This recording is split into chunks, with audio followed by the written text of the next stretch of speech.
Hello বন্ধুরা, আপনাদের স্বাগত জানাই বাংলা মেডিসিন রিভিউ ইউটিউব চ্যানেলে। আজ যে মেডিসিনটি নিয়ে আপনাদের সামনে আলোচনা করব সেটি সেক্সের ক্ষেত্রে বহু ব্যবহৃত ওষুধ, যেটি অল ওভার কাউন্টার অ্যাভেলেবল, অর্থাৎ এমনকি মুদিখানা ও স্টেশনারি দোকানেও পাওয়া যাচ্ছে। তো ট্যাবলেটটি হলো প্যারিগ্রা 100 সিলডেনাফিল কম্পোজিশনের, যেটি জাইডাস কোম্পানির তৈরি। তো এই মেডিসিনটি যেভাবে ব্যবহার হচ্ছে কোনো বাধা নিষেধ নেই, সেহেতু যে কোনো পেশেন্ট, অর্থাৎ যে কোনো লোক কোনো কাউন্টার থেকে চেয়ে খেয়ে বসছেন, এবং এর ফলে দেখা যাচ্ছে কিছু ভয়ঙ্কর সাইড এফেক্ট। তো আজ আমরা জানবো এই যে প্যানিগ্রা 100টি এর মূলত কাজ কী, এর প্রধানত যে কাজগুলো, প্রকৃত যে কাজগুলো, সেগুলো কি, ডাক্তারবাবুরা কোন কোন ক্ষেত্রে পেশেন্টদের প্রেসক্রাইব করে থাকেন, এর ডোজ, এর সাইড ইফেক্ট, এর সাবধানতা, কোন কোন ক্ষেত্রে বা কাদের ক্ষেত্রে এই মেডিসিনটি খাওয়া যাবে না, সমস্ত বিষয়ে আলোচনা করব। সঙ্গে থাকুন, চ্যানেলটিকে সাবস্ক্রাইব করে না রাখলে সাবস্ক্রাইব করুন এবং সম্পূর্ণটি ভিডিওটি দেখতে থাকুন। এই যে সিলডেনাফিল সাইট্রেট 100 mg, এটি একটি PDE5 ইনহিবিটর। তো PDE5 ইনহিবিটরের কাজ কি? ইনহিবিট করা, অর্থাৎ আটকানো। আমাদের শরীরে যে PDE5 এনজাইম, সেই এনজাইমকে আটকানো, তার ক্রিয়াকে আটকানো। তো আমরা যখন সেক্স করার জন্য তৈরি হই, তখন আমাদের শরীরে এক ধরনের কেমিক্যাল উৎপন্ন করে, যেটা হলো নাইট্রিক অক্সাইড, অর্থাৎ নাইট্রিক অক্সাইড নামে এক ধরনের কেমিক্যাল উৎপন্ন করে। এবং সেই কেমিক্যাল কি করে, আমাদের শরীরে CGMP, অর্থাৎ সাইক্লিক জিএমপি নামে আরেকটি কেমিক্যাল উৎপন্ন করে, যার কাজ হলো রক্তনালীকে প্রসারিত করে, তার মধ্যে রক্ত সঞ্চালনকে বৃদ্ধি ঘটানো, এবং আমাদের পেনিসে রক্ত সঞ্চালন প্রসারিত করে আমাদের পেনিসে রিডাকশন নিয়ে আসা, অর্থাৎ দৃঢ়তা নিয়ে আসা, এবং পেনিস শক্ত হয়। তার কী হয়, আমাদের শরীরে থাকা যে PDE5 এনজাইম, সেই ইরেকশনকে নষ্ট করে দেয়, অর্থাৎ ভেঙে দেয়। আর সিলডেনাফিল সাইট্রেট যেহেতু PDE5 ইনহিবিটর, অর্থাৎ ইনহিবিট করে, তো সেক্ষেত্রে ওই যে PDE5 এনজাইমের ক্রিয়াকে আটকিয়ে দেয় এবং দৃঢ়তাটা বজায় রাখে। এভাবে আমাদের শরীরে সিলডেনাফিল কাজ করে। তো সিলডেনাফিল মূলত ব্যবহার হয় ইরেকটাইল ডিসফাংশনের ক্ষেত্রে, কিন্তু এটা কি দীর্ঘস্থায়ী কাজ করে? না, এটা কিছুটা সময়ের জন্য কাজ করে। যখন আপনি খাবেন তার 30 থেকে 40 মিনিট পর হয়তো ক্রিয়া শুরু করবে, কিছুটা কাজ করে আবার সে আগের অবস্থায় ফিরে যাবে। তো যেহেতু এটা ইরেকটাইল ডিসফাংশনের পার্মানেন্ট মেডিসিন না, তাহলে জানতে হবে যে ইরেকটাইল ডিসফাংশনটা কী কারণে হচ্ছে, সেই কারণগুলো জেনে ডাক্তারবাবুর পরামর্শে ওষুধ খেতে হবে।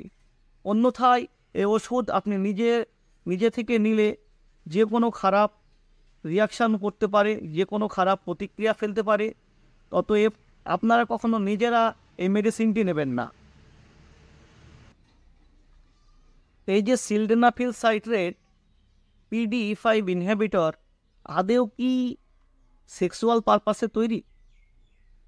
না, সেক্সুয়াল পারপাসে তৈরি নয়। এটার একটি ইতিহাস আছে আবিষ্কারের, যেটা আপনাদের সংক্ষেপে বলছি। সায়েন্টিস্টরা angina, heart, high blood pressure, অর্থাৎ উচ্চ রক্তচাপের উপর কাজ করছিল। সেই সময় এটা কিছু কিছু পেশেন্টের উপর এক্সপেরিমেন্ট করার জন্য ডাক্তারবাবুরা দিয়েছিলেন, এবং সেই সব পেশেন্টরা ডাক্তারবাবুকে পরে এসে অভিযোগ জানায় যে ডাক্তারবাবু, আমাদের পেনিসে রিডাকশান আসে ওষুধটি খেয়ে, এবং যৌন চাহিদা বৃদ্ধি পাচ্ছে। তো ডাক্তারবাবুরা এর উপরে আরও গবেষণা চালায়, তারপর জানতে পারে যে এটি সেক্সুয়াল পারপাসে কিছু উপকার আছে। সেই থেকে এই মেডিসিনটি ব্যবহার করতে শুরু হয়। তো এই মেডিসিনটির কিছু সাইড এফেক্টও আছে। তো সাইড ইফেক্টটা আমরা দু ধরনের, অর্থাৎ দুভাগে ভাগ করব। একটি কমন সাইড ইফেক্ট, অপরটি ভয়ঙ্কর, অর্থাৎ ডেঞ্জারাস সাইড ইফেক্ট। তো কমন সাইড ইফেক্টগুলো কী কী? যেমন আপনার মাথা ধরতে পারে, পেট ফাঁপা, কোমরে ব্যথা করা, হার্ট পেন, মায়োকার্ডিয়াল ইনফারেকশান, ইউটিআই অর্থাৎ ইউরিনারি ট্র্যাক্ট ইনফেকশান, এসব সমস্যাগুলি আসতে পারে। তাছাড়া এর কিছু ভয়ঙ্কর সাইড এফেক্ট আছে। আপনারা যেভাবে এগুলো ব্যবহার করছেন, যে নিজের ইচ্ছা মতো যে কোনো কাউন্টার থেকে কিনে খাচ্ছেন, এর ফলে দেখা দিচ্ছে কিছু ভয়ঙ্কর সাইড ইফেক্ট, যেমন প্রায়াপিজম। প্রায়াপিজম কি? প্রায়াপিজম হচ্ছে দীর্ঘস্থায়ী ইরেকশান, অর্থাৎ পেনিসের দীর্ঘস্থায়ী ইরেকশান। এটি খাওয়ার পরে স্বাভাবিকভাবে হয়তো 10 মিনিট, 20 মিনিট, 30 মিনিট এর ইরেকশানটা থাকে পেনিসে, তারপর আপনি সেটা নিতে শুরু করে। কিছু কিছু ক্ষেত্রে এটা ওভারডোজে ব্যবহার করার ফলে হয়তো ইরেকশানটা 3-4 ঘন্টা থেকে যাচ্ছে। যদি কোনো ইরেকশান 4 ঘন্টার বেশি স্থায়ী হয়, তাহলে আপনার পেনিসকে অর্থাৎ লিঙ্গকে পার্মানেন্টলি ড্যামেজ করতে পারেন। তো বন্ধুরা, যদি এরকম কারো ক্ষেত্রে ঘটে যে দেখছে 2 ঘন্টা 3 ঘন্টা হয়ে যাচ্ছে তবুও ইরেকশান কমছে না, সেক্ষেত্রে যত তাড়াতাড়ি সম্ভব ডাক্তারবাবুর পরামর্শ নেবেন, অন্যথায় আপনার স্টেনিস পার্মানেন্টলি ড্যামেজ হতে পারে।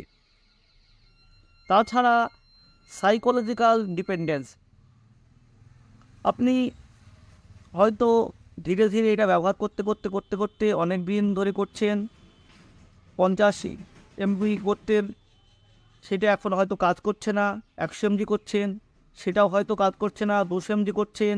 এরকম করতে করতে এমন একটা সাইড এফেক্ট আসে যেটা হয়তো আপনি মনে মনে ভাবেন যে আমি ট্যাবলেট খেলে আমার সেক্সুয়াল চাহিদা হবে বা সেক্স করতে পারবো, অন্যথায় পারবো না।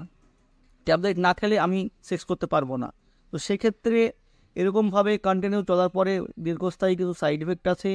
তো আপনারা নিজেরা এইসব মেডিসিন কখনও নেবেন না, ডাক্তারবাবুর পরামর্শতেই নেবেন।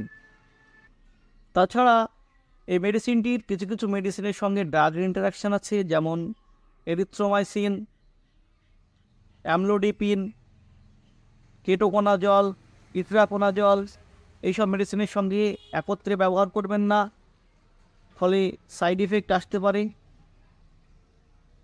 যেমন এর ক্রিয়া বৃদ্ধি ও হ্রাস পেতে পারে, এমনকি আপনার রক্তচাপ অর্থাৎ ব্লাড প্রেশার 0-তে নেমে যেতে পারে।